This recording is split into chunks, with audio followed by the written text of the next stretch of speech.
And joining me to discuss this issue in more detail is Laura Blake and Roger Slade from the Thames Crossing Action Group. Guys, thanks ever so much for joining us today. Firstly, just give us your reaction to the new proposals that have come out today. Well, I think in general, the reaction to the Lower Thames Crossing is simply the fact that originally the criteria for this was to solve the issues at the Dartford Crossing, which we all suffer with on such a regular basis now. And it's become more and more apparent as we've been coming through the different stages of the processes and now up to the statutory consultation that this is about land grab. It's not about solving the crossing issues at Dartford. Even Tim Jones, the project director for Lower Thames Crossing, stated back in March at the task force meeting at Thurrock Council that it will not solve the issues north and south of the river at Dartford. And that is a worry when you think that they're spending 6.8 billion to try and solve that, and it's literally and clearly, and they've admitted, not going to solve it. And from what I've seen, the actual consultation, it's extremely misleading paperwork, and I think that they will use it to guide to get the response that they want rather than what is best for everybody.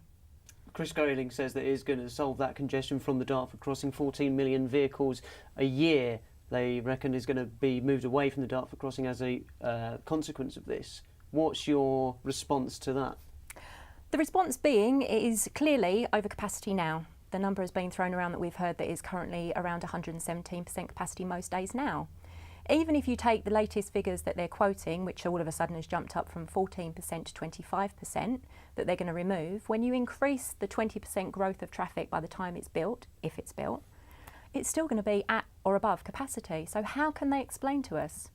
How is that going to solve the problems? It's still going to be at capacity or over capacity by the time it opens. Do you think, Roger, both the Thames and the Dartford Crossing are still going to be congested even with both of them in play? Of course they are. They both depend on the M25.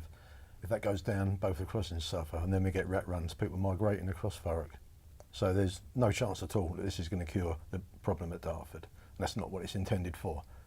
Roger, just remind us what the Action Group want to see instead of the Thames Crossing. We'd like to see a sensible option considered. Ones that they've thrown out were far better than this, but it doesn't give them the revenue back.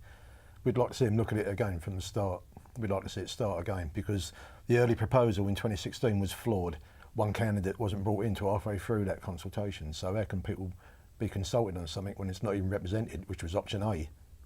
So we'd like to see it start again.